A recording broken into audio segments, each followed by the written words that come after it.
G'day, Tragic here, and we have the new one for the Force, the dark side, dark times, and really bad when I opened the box.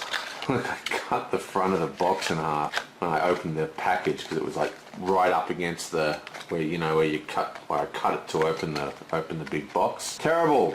So that's really annoying. So let's have a look at this, shall we? New Force pack. Exciting. What would possibly be in this pack worth playing with? Join. Okay, so to serve the Emperor. Nice. So what I'm going to do, I'm just going to quickly sort these.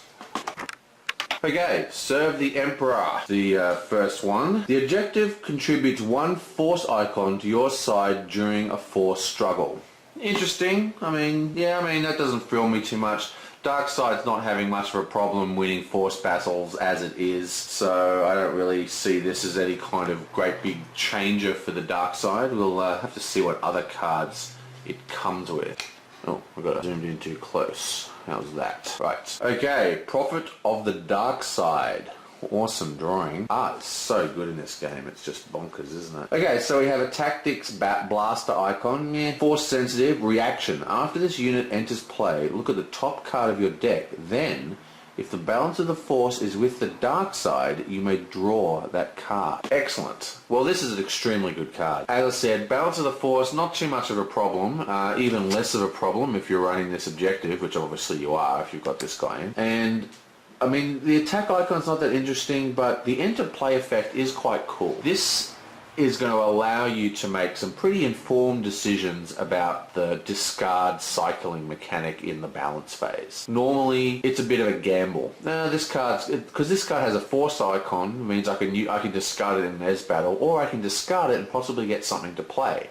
So even if you do not have the Force with you, this is still going to be a pretty good play to see what's coming next. The question is, this is such a fast game. This game's got so much speed in it that what else does this guy do? I mean, as a body, he's basically just a chump. He doesn't do anything for you. I mean, he's only got one Force icon, so committing him to the Force. I mean, remember, you can only commit 3 units to the Force total.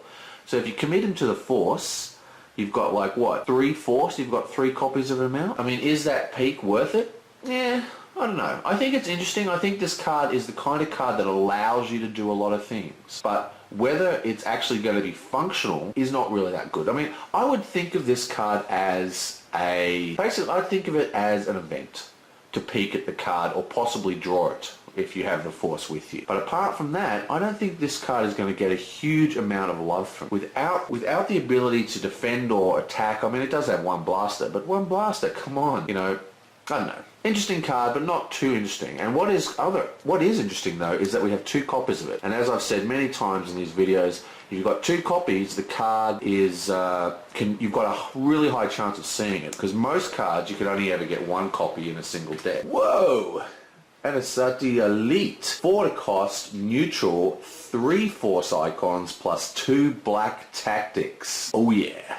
Now this is a card of awesomeness. Now the problem is one health. Very, very weak, very, very easy to get off the table. Still, black tactic icons are like the gold. They're better than gold. They're the platinum of the icons in this game. I mean, you want tactics black icons, and as a 3 chuck away edge battle card, that's also brilliant. So this is the kind of card that I would keep in my hand. I wouldn't cast this guy unless I had a play that I could do with the tactic icons on the turn I put him out. Otherwise, I think I would probably hold her as an edge card because of that 1 health. It depends what kind of deck they're running, obviously, but I'm not sure. I mean, Darkseid's getting quite a lot of tactics in the smugglers or spies. What are they? I don't know. I always get them all mixed up in their version of the... I don't know why they just didn't call it the Hut or Bounty Hunters or whatever. Who cares? They're what's it called? Scum and Villainy. The Scum and Villainy faction has a whole bunch of tactics stuff coming into it, with Weak Way and all this kind of awesome stuff. Well, not Weak Way, but yeah, they've got all these awesome tactics. So I really think that the 3, if I would again treat this like an event, I would put this down the turn I wanted to use it. So put it down and attack straight away, focus up his forces, and get through for some objective damage. Otherwise, probably sit in my hand for the edge battles. Then we've got anger! Whoa, look at that! Darth Vader being awesome. You bastards! Okay, condition. Enhance an enemy character unit. Force reaction. After the enhanced unit's controller loses a force struggle on his turn, he must sacrifice the unit. Okay, so this is another force control kind of card, and this is good. Darkseid, as I said, is pretty good at controlling the force at the moment. So this could really get rid of some problem characters. It's kind of like a delayed direct damage. And with Force Choke and other sorts of direct damage attacks that the Darkseid already have, this is a card that I really feel is going to put pressure on the opponent. Now, the thing is, you cast a Force Choke, or you cast, Emperor Palpatine's laser pistol fingers, or whatever the hell it's called. They're instant effects that kill stuff, and they're pretty devastating. But what this card does is this dictates that player, your opponent's edge battles. This card forces them to do more commitments to the Force. That's going to stop them from fighting. That's going to stop them from casting things in edge battles. It's really going to put a change. So if they don't want to lose that character, they're going to have to keep winning Force, which is going to drastically change the way they play their board. Really strong card, and I love the way that this kind of modifies the other player. This is exactly the kind of card I like, that forces the other player to change the way he's playing the game. Sweet! Force Push. Oh, it finally has come. Okay, what have you got here? Played during your opponent's turn unless the balance of the force is with the dark side. Action. Place 2 focus tokens on target non-unique units. Interesting. I'm surprised that a force spell has only one icon for edge battles and for stuff, but still, I like this card. I do like that it's got a weight of the force being with you. I think this is obviously a theme in this deck, and it's kind of cool, but again, I don't think that at this current time, this is the 3rd pack of Hoth, that Darkseid hasn't really got a problem with keeping control. So yeah, I mean, playing it in my turn and playing it in your turn is not really going to matter when it's putting 2 focus tokens. Okay? I mean, obviously, unless it's an elite unit. But really, I'm not quite sure. I'd have to have someone do the checking for me, but like, how many elite units are not unique? I don't think many. So yeah, it's an interesting card.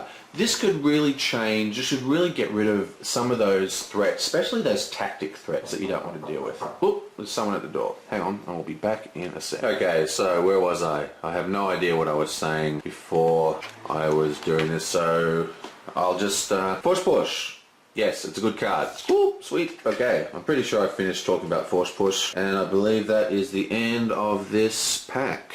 Did I serve the Emperor? Yes, I did. I'm confusing myself. Okay, well, that's the end of those 2 ones. Hey, next one. Definitely haven't done this one. 1, 2, 3, 4, 5, 6. Okay, starting with Dark Time for the Rebellion. Awesome name. Reaction. After you refresh, each opponent deals 1 damage to a unit or objective he controls. That's an interesting wording. Each opponent. Is there a multiplayer rule for this yet? I don't think so. Well, this is a good card. I mean, free damage. What's not to sneer at? That's awesome. I suggest that this will be usually soaked up on objectives. They'll probably have Yavin out, which means that you can soak up damage quite easily onto an objective and then save that damage with Yavin. So it's not quite as scary as you think, but free damage for nothing basically is what it is, so it's pretty good. Okay, now who's this? Colonel Starak. 4/3 Black Tactics icon. Wow. This unit gains 2 black blasters, 2 black objective damage, while it's attacking a damaged objective. Whoa! Wow, that is a powerful guy, and he's got 3 health, so he's pretty hard to remove. Yeah, I mean, that's a fantastic card. 4 to cast is pretty expensive, but look what he can do. He is unique, but then again, he's got 3 icons for edge battle. I mean, he is just a win-win-win. Now, he does have a tactics icon, which means he's able to deal with multiple defenders, but the real problem with him is the attacking alone. But look how much power he gets when attacking alone. So you really want to be sticking this guy in a deck that has some kind of controllable directed damage. things like force chokes, you know, teaming him up with the Sith might be a good idea. Because if you can clear the board a little bit, or focus them down, or do whatever the hell you got to do so they can't actually kill this guy during the attack, but he can still attack alone, then he is just a beast. Beastly awesome. Okay, what else is next? MTV7. Ah, you know, I had one of these as a toy when I was a kid. This exact thing. And you could like push it down and the wheels would go whee, and it was awesome. Thank you for just listening to that, because there's a little bit of reminiscence. Okay, here we got a 2-1 and a black blaster icon. The unit gains 1 black objective damage icon when it's attacking a damaged objective. This is interesting. I do like these kind of cards. There are 2 of them, as you can see, so that's quite cool. And what's good, I like cards, I call them steamroller cards, or snowball cards, I sometimes call them in other games. But what they are, they're cards that build momentum, okay? So when this card goes down, it doesn't do much. When things start to get damaged, and remember, if you've got this objective out, things are going to get damaged. These guys get better, okay? And it snowballs, you know, or turns into a steamroller. This is what I'm trying to say. So yeah, I really like these guys. I think they combo well with the objective, yet I'm not 100% sure. I mean, for me, what is really the way to play a Darkside deck at the moment? Darkside does have quite a lot of attack power, but the real thing that Darkside's great at doing at this particular point in the game is controlling the Force, which means we're winning through dial turns regardless. We're getting 2 dial turns a turn most of the time. So while, yes, we do want to attack objectives, most of the time we don't attack unless we've got sure victories.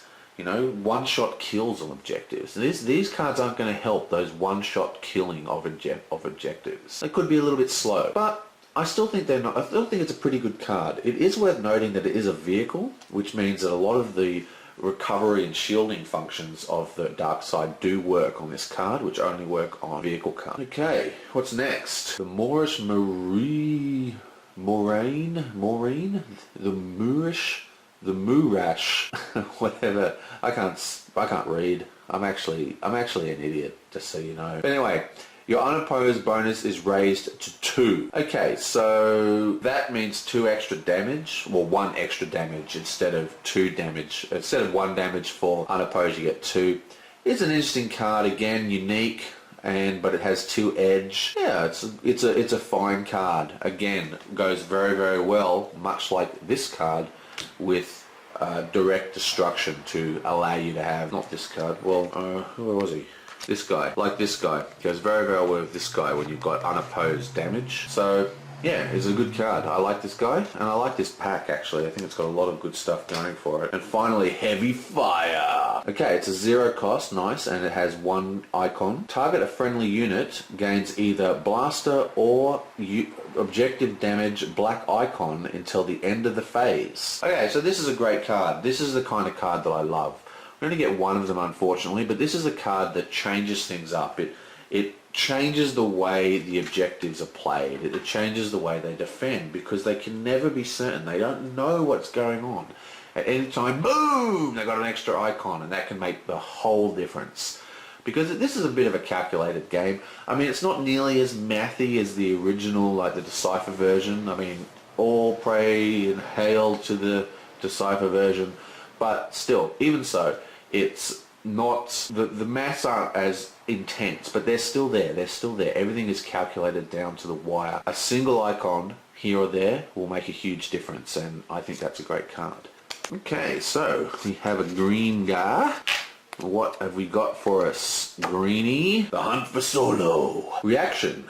After you capture a unit card at this objective, reveal it to remove 1 focus token from 1 smuggler's card. If that card was Han Solo, increase the death style dial by 1. Okay, so there's quite a lot of crap going on in here. What it's basically saying is that when you capture a card at this objective, you get to unfocus, or whatever they call it in this game, 1 of your cards of the same faction. That's pretty much all it means. And if it happens to be Han that you've captured, then you get an extra bonus point. All very well and good.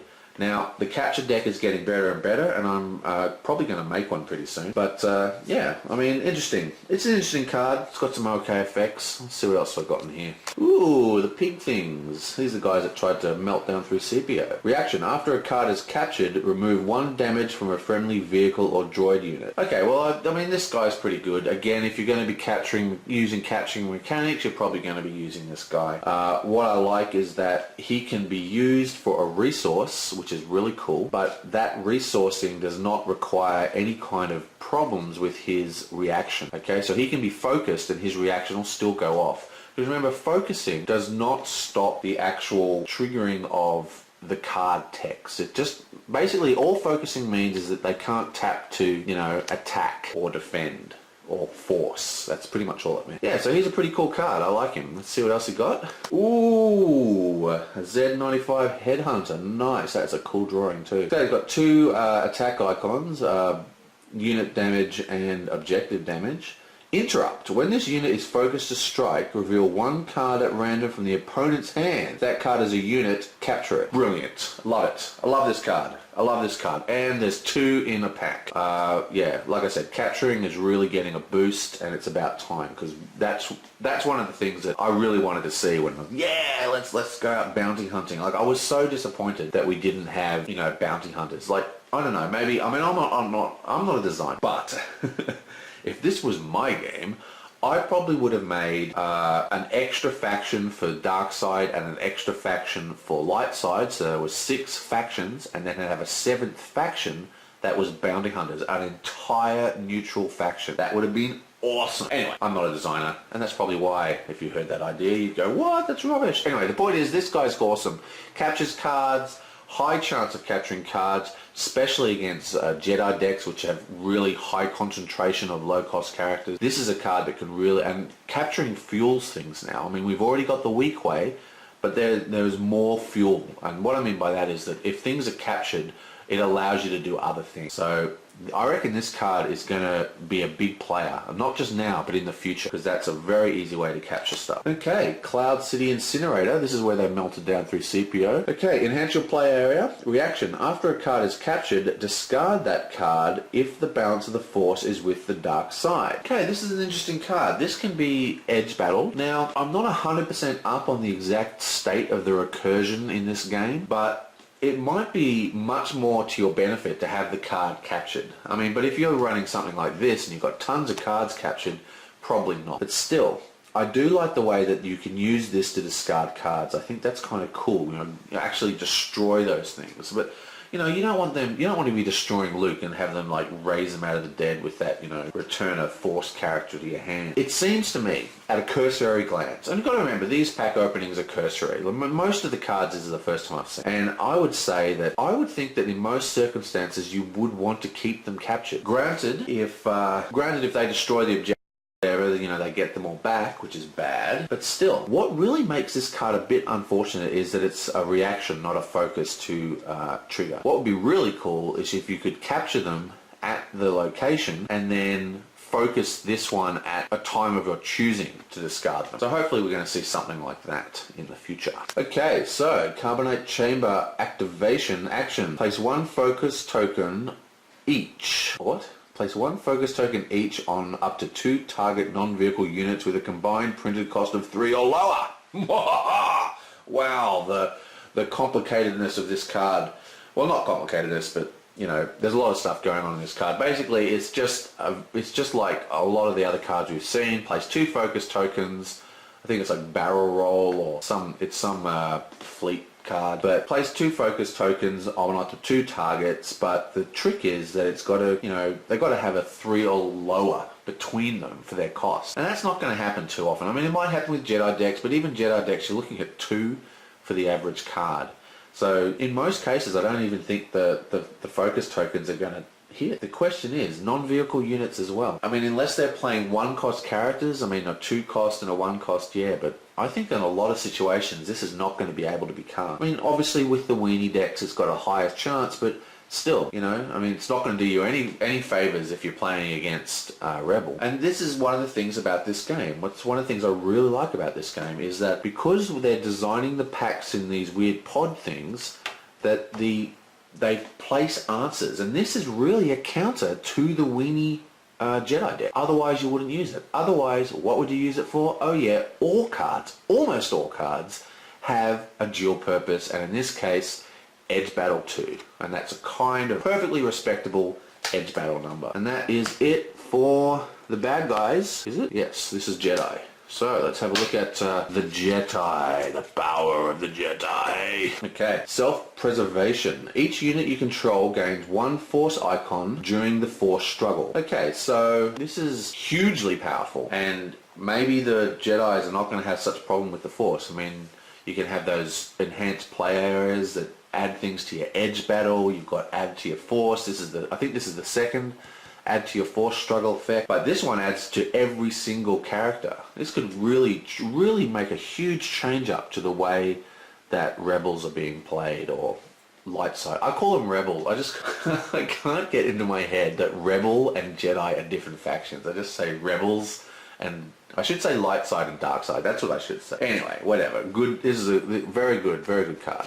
Okay, so what have we got now? Gotal. What the hell's a Gotal? Gotal. It does say Gotal. Gotal outcast. Whatever. He's a goat man. And he has, while the balance of the Force is with the light side, this unit gains 2 objective damage icons, and there is 2 of him, which is good. You know, I'm not a big fan of this guy, to be honest. I mean, yes, maybe I've been a bit hasty saying dark side has the Force. Dark side has the Force. I mean, this card really does a huge change up for that. But still, Gotal Outcast, I mean, there's 2 of them, right? So you might have 4 of these guys in your deck, because you'd definitely be running 2 objectives, because that's so good. So what are you going to do? You get this in your hand, he does nothing. He's got no icons unless you've got the Force. So, you know, I'm thinking edge battle fodder mainly. I mean, a lot of the times he's going to be dead in your hand. You're just going to be like, damn, I wish I got something. Because you can't even put him on the table and use him until he gets better. I mean, if only, all you need is maybe an extra health and another Black Blaster icon would make him a lot more playable. But still, unimpressed with that guy. Don't like him much at all. Okay, so we have another Obi-Wan. It's a skill, lightsaber form. Okay, enhanced Force unit. Enhanced unit gains shielding and +1 damage capacity. Awesome. Love it. Absolutely love it. I'm a huge fan of the shielding mechanic in this game. It's one of the best things in the entire game. It's hard to use. Well, it's not too hard to use, but it's sort of like the game itself. You can build a deck that's so good at shielding, but can't actually win games. But none of your units can get damaged. But it can't, because of the Force. It just can't. They're too slow. But the time is coming when shielding is going to make a huge splash in the meta. I think just at the moment, you know, I mean, everyone knows that Guardian is great, but it's going to get better. The shielding is hugely important. I love shielding, and yeah, so definitely like that card. I like the fact that it can add shielding to things, but only Force users, which is kind of annoying. But of course, Force users go completely perfect with the weenie deck. This is awesome for that deck. Okay, another awesome pick of Obi-Wan. He's a mad old hermit. When a Force struggle begins, choose a unit you control that is not committed to the Force. That unit counts its Force icons for this struggle, even if it's exhausted. Wow. Again, hugely powerful card. This, knowing what to commit to the Force and what not to commit to the Force, is one of the biggest decisions in this game. Because you've got to attack, you've got to defend, and you've got a Force struggle. That's 3 different uses for the cards, and most cards only have 1 focus token that can be used for all those times. And remember, most of them don't untap, except for maybe loot, until your next turn. So the other player gets a whole turn when all your guys can't do anything except, you know, play their card out. This way you don't have to physically commit them to the Force. You know, they're not getting double focus icons, and you can still win those all-important, crucial beginning few turns of the Force. Love this card. That's another great card. This is a really good pod for Jedi. And Heat of Battle. We all know what Heat of Battle is. It's yet another one. Good. I would like to see more of this and less of Twist of Fate. Basically, all it does, if you don't know, is that if you put this in an edge stack, not only is it worth 2, but it also adds a damage to a unit of your choice. Very strong. Okay, what else have we got? Should probably only have 2 because yeah, I think we've only got 2. Last pack we had an extra Jedi, and now we've got an extra Sith, or, you know, bad guy. Cool. It is another sort of off faction, whatever they're called, smugglers and spies. Interrupt. When a Hoth objective leaves play, return a target unit to its owner's hand. Yeah, interesting. It's not bad, it's not good. I mean, it's... This is one of those cards that... I'm not a huge fan of this kind of card. You don't want to be losing objectives, okay? If you're losing objectives, there's something wrong, okay? Because that's... You're supposed to stop that from happening. But obviously, you can't completely stop it. You might lose one. You know, you're losing one in a match is all right. Two's... But, you know, if you lose three, there's something very wrong. But my point is, a lot of these decks, because cards are kind of rare because of the two card system, well, the two pod system, you know, being able to recur a card like this, with this, it's huge. Now, the thing is though, this is a Hoth objective. Now, this is an interrupt. Okay, so I'm pretty sure that this ability will trigger even if this card itself is destroyed, because it interrupts its own destruction, this text here. So, very strong card. There's no way you can really stop it unless... I guess in the future we're probably going to have text box blanking attachments for objectives, or enhancements, beg your pardon. God, get your terms right. But yeah, this is a good card. I like it a lot. Excellent stuff. Jedi's really making out like a hog.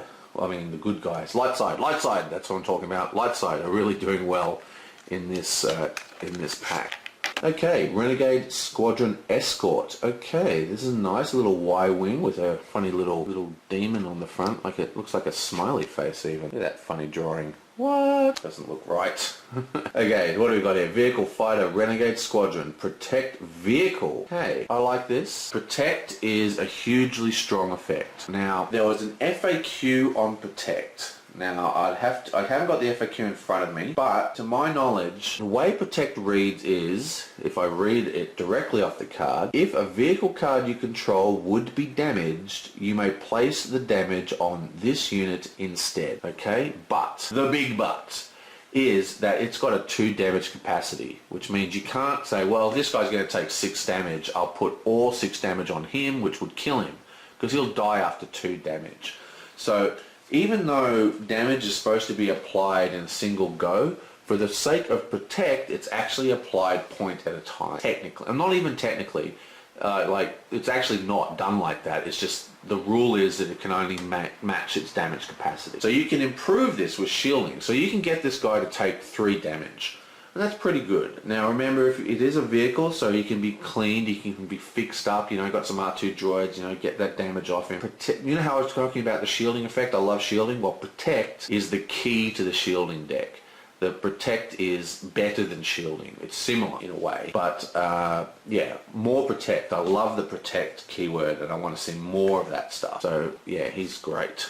Okay, now, this guy looks like a handheld vacuum, doesn't he? You just grab that handle up the top here. No more crumbs in my pants. I vacuum my pants. You know, it's the only way to be sure. Anyway, so this has a reaction. And after the unit is focused to strike, search the top 5 cards of your deck for a character unit with printer cost 2 or lower and put it into play. Shuffle the remaining cards back into your deck. Okay, so this is an interesting card. I mean, I don't know. I'm not a huge fan. I don't know about this card. This is interesting. I mean, it's got some interesting stuff. Let's have a look at it. It's 4 costs, which is pretty expensive. More expensive than the average, you know, 2 cost or lower card. Still, every time it's focused to strike, every single time it does this effect. So for a game that's already so huge on scouring your deck, you know, drawing all these cards, discarding, drawing more cards, this allows you to just pull those cards out quicker. This is just, you know, an enhancement for the weenie deck. And the thing is, it's got 2 resources, which is very tempting to, you know, not use them to attack. But I mean, I guess if you know that your cheap cards are out. But you know, I mean, it doesn't work with people like this. It's got to be a character. But still, you know, if you can attack this guy, if this guy can, you know, tap in and attack once a turn, that means say he does it once a turn, that's like 10 cards you've gone through, plus the cards you've drawn. You could go through your deck very, very quickly, get everything out. I mean, this is a rush deck machine gun, that rush deck. Whoa. Okay, next. Iron Cannon Burst. Action. A target vehicle or droid unit can be declared as an attacker or defender until the end of the phase. Interesting. This is kind of like focusing them, but not. I guess this is the big laser beam they shot off Hoth and hit the Star Destroyer, you know, the big round thing. whatever. I know what I'm talking about, so shut up. Anyway, the point is, Iron Cannon Burst. Oh yeah, Iron Cannon. Yeah, whatever. So this is kind of like putting a focus token. Just takes someone out of the running of the fight. But it doesn't actually place a focus token on him. So it's not going to help you slow him down over turns, because you know sometimes the real power in those cards that allow you to place focus tokens is to focus someone who's already focused. Sure, it doesn't remove him from this round of play, but it gets rid of him for 2. And if you do that to resource cards especially, or you know key cards, you know, get like an elite character who becomes like a real core part of the functioning of his board. Get him so, you know, Palpatine, he can't freaking, you know, unfocus for a whole turn. I mean, that can really change the game. But this card doesn't do that, which is why it's a little cheaper and also why it's a little worse. And finally, Battle of Hoth. Okay, so we've already seen a couple of Battle of Hoths before, and this is an interesting one because it's 3. Most of these cards are only 2. And remember, it's based on Hoth objectives. Okay. What's interesting about it is it allows you to remove damage. So that's a cool card, and this is interesting because this makes this entire pod, which this pod here, what's it called again? Prepare for evacuation. This makes this pod very, you know, limited in its life cycle. I mean, what's the point of having this card if you're not running Hoth objectives? Oh wait, they've given it an extra edge battle. That's the point. But really, it works. This card will obviously work best, and the pod therefore will obviously work best in a Hoth deck. A deck that requires and activates those Hoth countered abilities that I was talking about in a couple of game things ago. And what I mean by that is there's a lot of cards that trigger based exactly what it says here on how many Hoth objectives you have versus the other player, or, you know, whatever. Anyway, but either way, if you don't use it for its native ability, you can still get 3 icons out of it. And does he do a damage anyway? No, it's only to Hoth. Okay, well that is that. Let's have a look. I'll just pause while I figure out what I want to do. Okay, so for favorite light side card, I'm actually going with an objective this time, self-preservation. And this card is huge. Really changes things up. 1 force icon during the force struck for each unit. Each unit, not like one, all of them. So if you've got 3 to the force, that's plus 3 force struggle. That is huge. I mean, that is really huge. Awesome. My favorite bad guy card. Is a bad guy, yeah. He's neutral, so I was confused for a second. But this is my favorite one for the bad guys. It's a really neat capture card. It allows you to just grab them from the hand. Is it reveal? Strike. Reveal 1 card at random. So the problem is it's a bit random, okay? Now, yes, we've all played Netrunner. We know how random those things can be. But still, focus to strike, that's going to happen quite a lot. Really like this card. I think this card's going to be a lot of fun. And it gives you a lot of information. You see what's in their hand. Huge, huge bonus. And remember, there are other cards that allow you to name a card. I think it was in the last pack actually. You just go, boom, name a card. If it's in the hand, boom, you've got it. So this combos with that, combos with Weequay, combos with other capture mechanics. Awesome card. Awesome card. Okay, so my favorite art for the good guys is another objective. It's the objective pack. Just, I mean, you know, it's Diddy, man. He's the star. He's the star of Star Wars. I don't care, Luke, oh, whatever. That guy, Darth Vader, nah, whatever, shiny guy. No, this is the star. R2-D2 saves the galaxy all the time, all the time. He's the man. I mean, R2 is the man, and there he is, just looking awesome. Probably beeping around, and yeah, just great art for my favorite character in the game. And my favorite art for DS is Heavy Fire, and it's a very good card too. But what I love about this, you know, is, I mean, this is the scene that most people, I mean, when you're a kid and you saw, because nowadays, you know, movies are so special effect driven, you know, like little kids just have no wonder in them when they see the movies. They expect it, you know, it's normal for them. But when Star Wars came out and that big ship went over the screen, it broke my brain, like literally. I mean, it was amazing with the music and all that kind of shit. And we were like, yeah, wow, I mean, nothing's going to beat that. Oh my god, Adak Walker fight in Empires was just wow.